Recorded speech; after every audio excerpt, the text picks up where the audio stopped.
So I'm going to show you how you can use the lead scoring criteria within Clay to basically save on GPT costs in certain circumstances or events, whilst also basically being able to, for completely for free, be able to score your entire market or parts of your market or the lead list that you have based on things like keywords, uh, you know, numbers and so on and so forth. Just depending on whatever data is important for you when pulling out your ICP, your ideal customer profile, and then how you can actually use scoring criteria. I'm going to just show you a very simple example of how you can do it, and then you can kind of like build out those things for yourself. So let's just take this lead list.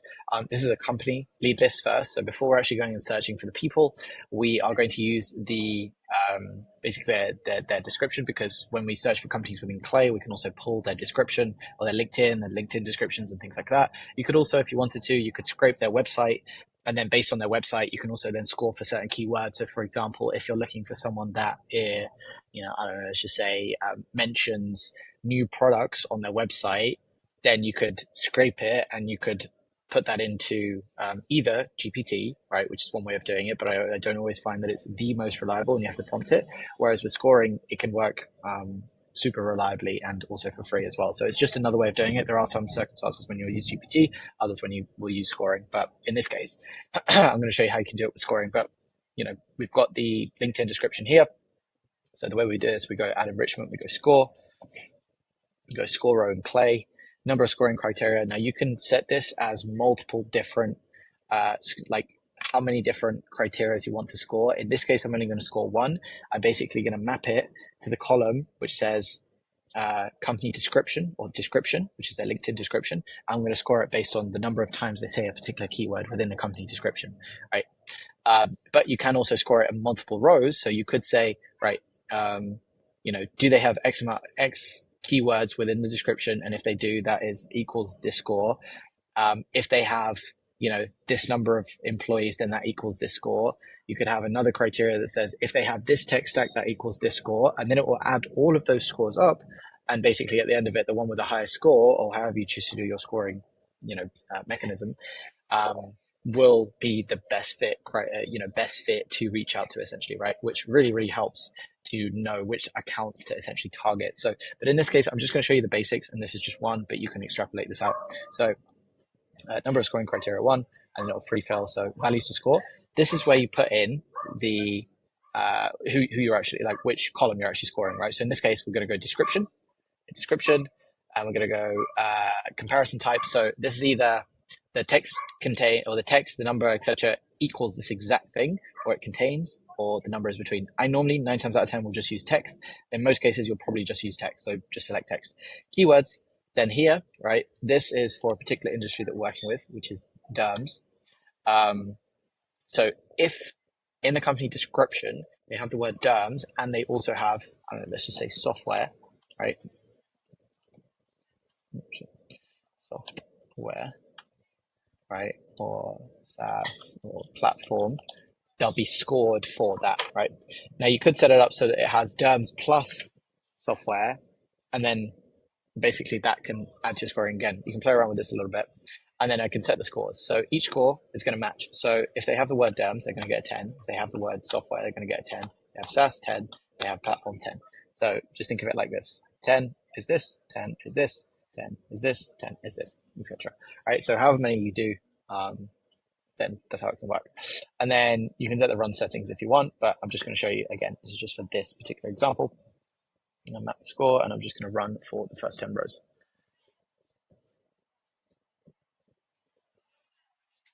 Okay, cool. So you can see here, right, this doesn't give you a massive amount of insight in this sense, right? But you can see here that all of the companies have the word DERMS in the description. Now you could then build on this by essentially saying if they have, we can actually do multiple different criterias and things like that. But essentially what you're doing is you are trying to find the particular keywords and you are assigning them a rating, essentially. So in this case, obviously I know because this is a list that I built out with DERMS descriptive keywords, but if I wanted to find they have DERMS plus software and they're a software platform for that, or they are a SaaS or anything like that, we can then add to those things.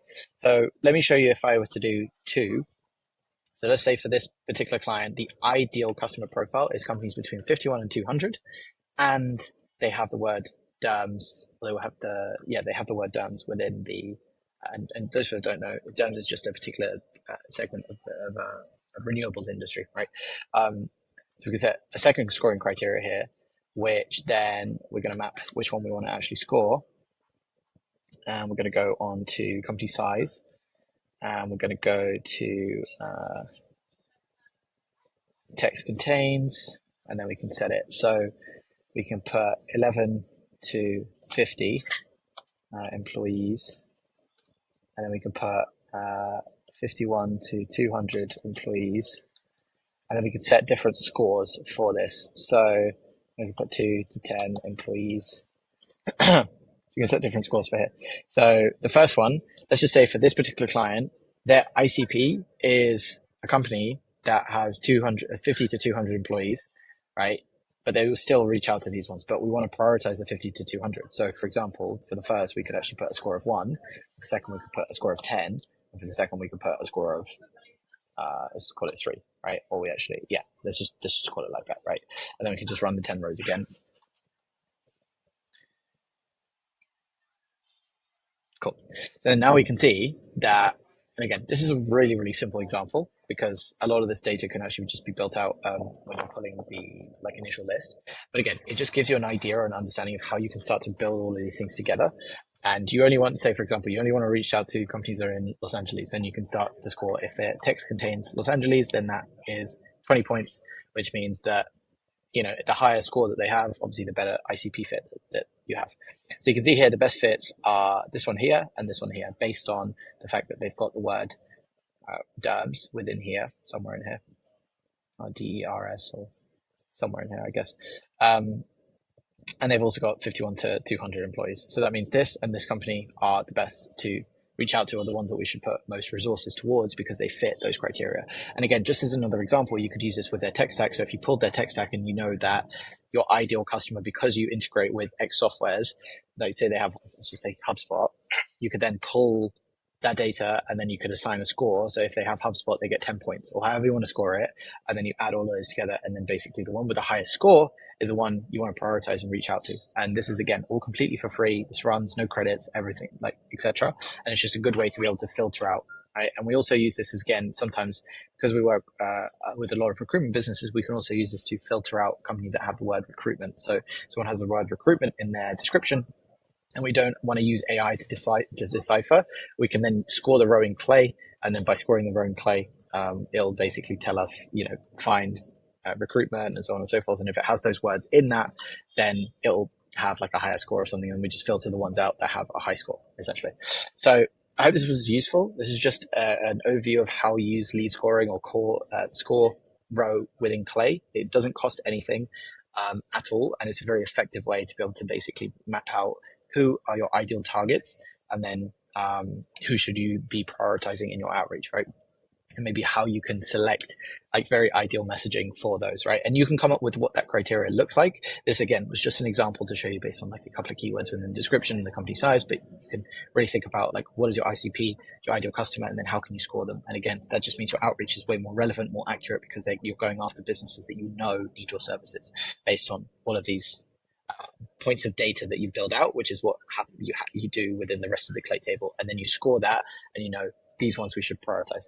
I hope that makes sense. Anyways, found this interesting, and you want us to build out something like this for you, or you want us to automate any parts of your outbound within Clay, anything like that, feel free to schedule in a call below. Other than that, I'll see you in the next one. Bye.